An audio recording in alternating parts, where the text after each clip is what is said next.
Good morning student, how are you? Dear student, आज हम पढ़ेंगे फोर्थ क्लास इंग्लिश ग्रामर का chapter 17 punctuations and capital letter. देखिए, punctuations का मतलब होता है विराम चिन्ह। आपने हिंदी में भी पढ़े होंगे कि विराम चिन्ह किसे कहते हैं या विराम का मतलब क्या होता है। देखिए, विराम का मतलब होता है रुकना।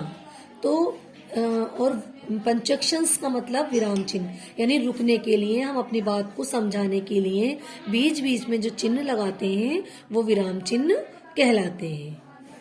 The purpose of punctuation is to make the meaning of written words clear and sensible. यानी विराम चिन्ह लगाने के पीछे हमारा मकसद ये होता है कि हम हमारे लिखे हुए शब्दों को सही से और सेंसिबल रूप से उनको समझ सकें। The following are the main punctuation marks. अब ये कुछ पंजक्शन मार्क्स दे रखे हैं जिनके बारे में हम पढ़ेंगे। पहला है फुल स्टॉप, दूसरा क्वेश्चन मार्क, थर्ड वाला है आपका एक्सक्लेमेशन मार्क, फोर्थ है कॉमा और फिफ्थ है इन्वर्टेड कॉमास। अब हम ये 5 पंजक्शन मार्क्स हैं जिनके बारे में हम यहाँ पर पढ़ेंगे। फुल स्टॉप, देखिए फुल स्टॉप जो होता है वो इस तरह से एक बिंदी की टाइप होता है, डॉट की टाइप होता है, जो सेंटेंस के लास्ट में लगाया जाता है। जब हमारी कोई बात खत्म हो जाती है या हमारा कोई सेंटेंस खत्म हो जाता है और उसी सेंटेंस में हम अपनी बात पूरी कर लेते हैं तो लास्ट में हम फुल स्टॉप लगाते हैं। Full stop represent the greatest pause and it is use at the end of an imperative sentence. Full stop को हिंदी में हम पूर्ण विराम कहते हैं, यानी पूरी तरह से रुकना। जब हमारा कोई सेंटेंस एक ही बार में खत्म हो जाता है, हमारी बात एक ही सेंटेंस में खत्म हो जाती है, तो लास्ट में हम क्या लगाते हैं? पूर्ण विराम, यानी फुल स्टॉप। जैसे कि एग्जाम्पल्स में देखते हैं, आई गोट अप लेट टुडे, आज मैं देर से उठा। तो यहाँ मेरी पूरी बात खत्म हो गई। यहाँ समझ में आ गया कि लिखने वाला क्या कह रहा है, तो यहाँ पे हमने फुल स्टॉप लगा दिया। Switch off the television and do your homework, television बंद करो और अपना गृह कार्य करो। जब ये सेंटेंस खत्म हुआ तो लास्ट में इस तरह से ये पूर्ण विराम यानी फुल स्टॉप लगा दिया। ठीक है, अगला है हमारा क्वेश्चन मार्क। क्वेश्चन मार्क इस तरह से, ये जो आपको दिख रहा है बेटा चिन्ह, ये इस तरह से लगाया जाता है। यानी जब कोई प्रश्न पूछा जाता है या कोई प्रश्न लिखा जाता है, कहा जाता है, तो उसके लास्ट में हम इस तरह का एक मार्क लगाते हैं जिसे हम क्वेश्चन मार्क कहते हैं। The question mark is use at the end of A direct question. Question mark एक प्रश्न के लास्ट में लगाया जाता है। एग्जाम्पल्स देखिए, वाई आर यू लेट, तुम देर से क्यों हो गई, यानी तुम्हें देरी क्यों हो गई। तो ये क्वेश्चन पूछा गया है, तो इसके लास्ट में देखिए इस तरह से क्वेश्चन मार्क लग गया। Where are you coming from, तुम कहाँ से आ रहे हो, ये भी क्वेश्चन पूछा जा रहा है, तो इसके लास्ट में भी अपन क्वेश्चन मार्क लगा देंगे। Have you learn to use the internet, क्या तुम इंटरनेट का उपयोग करना जानते हो, तो इसके ये भी क्वेश्चन पूछा जा रहा है, तो इसके लास्ट में भी क्वेश्चन मार्क लगा दिया गया। ठीक है, अब हम अगला पढ़ेंगे कॉमा यानी अर्धविराम। फुल स्टॉप को हम कहते हैं पूर्ण विराम और कॉमा का मतलब होता है अल्प विराम। The comma is used to separate words in a series or list, यानी एक सेंटेंस में से शब्दों को अलग करने के लिए भी हम कॉमा का यूज करते हैं। जैसे I have bought beans, carrot, tomatoes and onions, यानी मैंने बीन्स, कैरेट, टोमेटो और ऑनियंस खरीदे। यानी एक ही सेंटेंस में अलग अलग चीजों के नाम आए तो उनके बीच में हम कॉमा लगाएंगे, यानी उनको थोड़ा रुक रुक के पढ़ेंगे। कॉमे का मतलब होता है अल्प विराम, यानी थोड़ा रुकना, हल्का सा रुकना। तो जब हम जहां जहां कॉमा आएगा वहां थोड़ा हल्का ठहराव करेंगे, थोड़ा हल्का रुकेंगे। पहले बोलेंगे बीन्स, फिर थोड़ा रुकेंगे, फिर बोलेंगे कैरेट्स, फिर रुकेंगे, फिर बोलेंगे टोमेटोज एंड ऑनियंस, इस तरह से। शी नोज तमिल, तेलुगु, कन्नड़, हिंदी और इंग्लिश, वह जानती है तमिल, तेलुगु, कन्नड़, हिंदी और इंग्लिश। यानी एक ही सेंटेंस में 4-5 लैंग्वेजेस के नाम आए तो उसमें भी हम बीच बीच में कॉमा लगाएंगे, यानी उन्हें रुक रुक कर पढ़ेंगे। ठीक है, अगला है टू सेपरेट समवंस नेम और words used in addressing people, यानी किसी के नाम को संबोधित करते हैं हम एक सेंटेंस में तो उसके नाम के आगे भी हम कॉमा लगाते हैं, यानी उसका नाम लेंगे, थोड़ा रुकेंगे, फिर आगे का सेंटेंस पढ़ेंगे। Neha, did you talk to Priyanka about the party? Neha, क्या तुमने पार्टी के बारे में प्रियंका से बात की? तो नेहा के बाद हम थोड़ा रुकेंगे और उसके बाद हम आगे का सेंटेंस बोलेंगे। विल यू जॉइन अस रुचि? क्या तुमने रुचि को ज्वाइन किया? तो रुचि से पहले भी हमने कॉमा लगा दिया। अगला है to separate subordinate clause of a compound sentence. एक कंपाउंड सेंटेंस में से सबऑर्डिनेट क्लॉज को अलग करने के लिए भी हम कॉमा का यूज करते हैं। जैसे दो सेंटेंस होते हैं, दो सेंटेंस को अलग करने के लिए हम प्रधान वाक्य में से उपवाक्यों को अलग करने के लिए हम कॉमा लगाते हैं। If it rain the match will be cancel.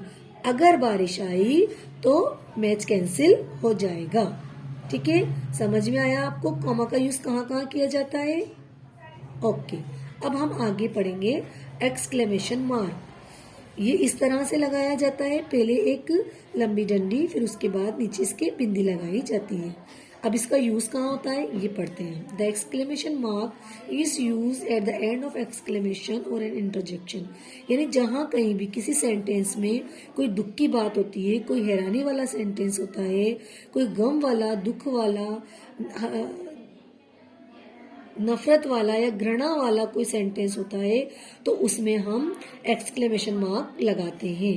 जैसे व्हाट ए गुड आइडिया, तो हम कहें कितना अच्छा विचार है, तो एकदम हमें आश्चर्य होता है, हैरानी ताज्जुब वाली बात करके कहते हैं, तो वहां हम एक्सक्लेमेशन मार्क लगाते हैं। हाउ टाल यू हैव ग्रोन, यानी तुम इतने लंबे इतने बड़े कैसे हो गए।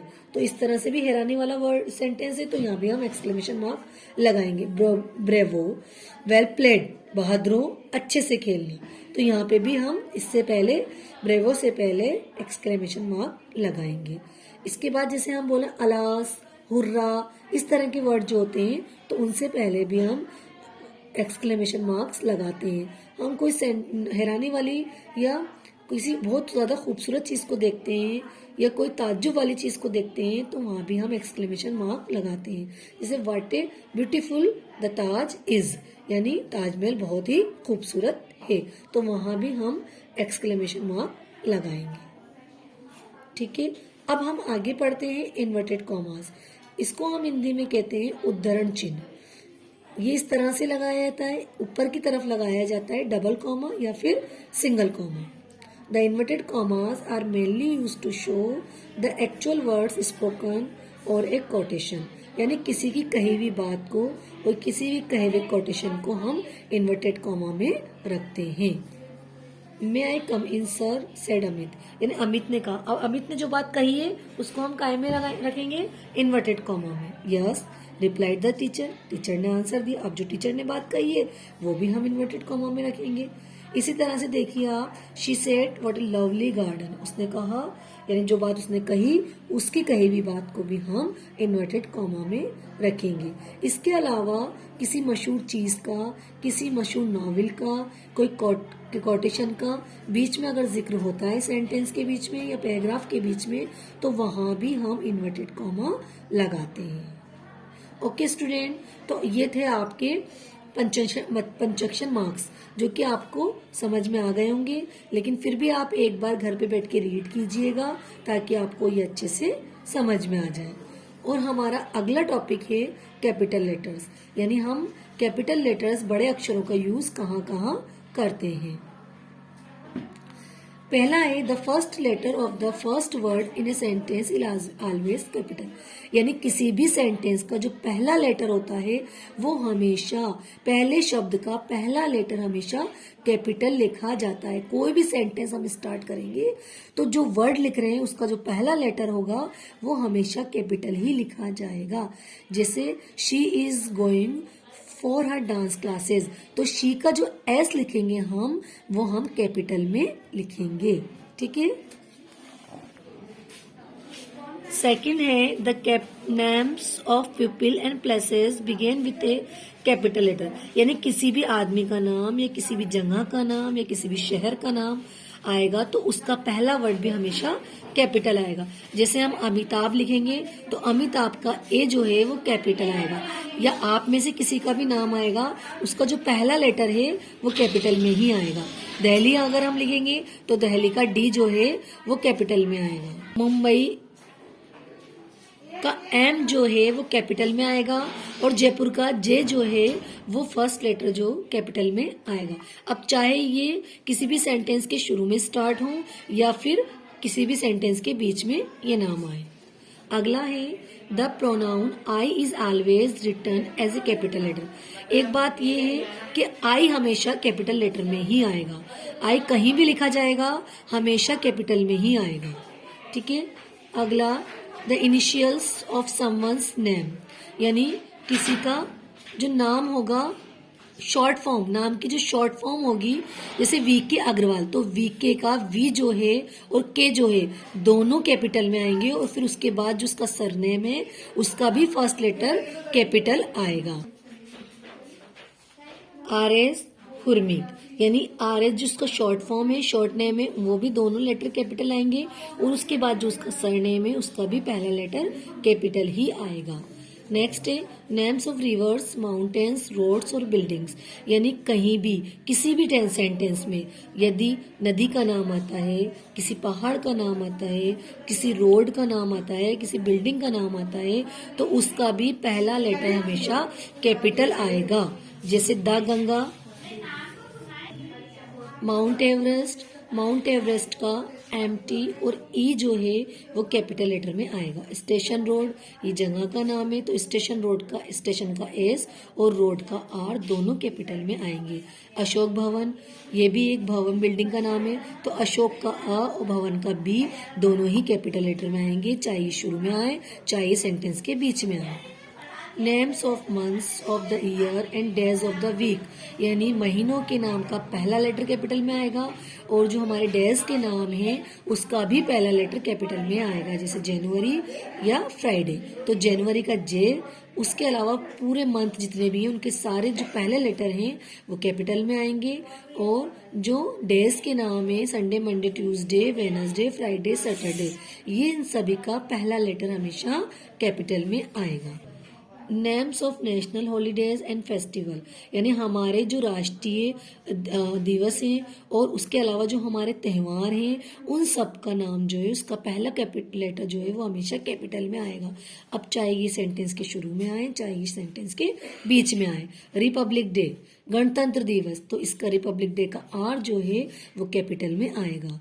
गांधी जयंती, तो इसका गांधी का जी और जयंती का जे दोनों लेटर कैपिटल में आएंगे। होली का एच जो होगा वो कैपिटल लेटर में आएगा, और दिवाली का डी जो होगा वो भी कैपिटल लेटर में आएगा। Titles of stories, books, films, magazines and newspapers, यानी किसी भी कहानी का जो शीर्षक होगा, किसी भी किताब का नाम, किसी भी फिल्म का नाम, किसी पत्रिका का नाम या किसी न्यूज़पेपर का नाम, तो उसका भी पहला जो लेटर होगा वो कैपिटल में ही लिखा जाएगा। जैसे द जंगल बुक, तो इसका द जंगल बुक का टी जो है वो कैपिटल में आएगा। द आउटलुक, द का टी और आउटलुक का ओ दोनों कैपिटल में आएंगे। The times of India, the times का टी और आई का इंडिया का आई जो है वो तीनों लेटर कैपिटल्स में आएंगे, चाहे ये सेंटेंस के शुरू में स्टार्ट हो चाहे ये सेंटेंस के बीच में लिखे जाए, इनके जो शीर्षक के जो नाम होंगे वो कैपिटल में ही आएंगे। For adjectives formed from proper nouns, यानी प्रॉपर नाउन की जो प्रॉपर नाउन यानी कोई सी भी व्यक्तिवाचक जो संज्ञा होगी उसका भी पहला वर्ड हमेशा कैपिटल लेटर में आएगा। I love Chinese food, Chinese food का सी जो है वो कैपिटल में आएगा। Mario is a Japanese girl, Mario एक जापानीज गर्ल है तो जापानीज का जे जो होगा वो भी कैपिटल में आएगा। इस तरह से आज हमने समझे पूरे पंक्चुएशन मार्क्स और कैपिटल लेटर के पंक्चुएशन मार्क्स यानी विराम चिन्ह का यूज किस तरह किया जाता है, कहाँ पर किया जाता है और कैपिटल लेटर कहाँ कहाँ आते हैं। ठीक है, तो अब हम हमारी एक्सरसाइज करेंगे।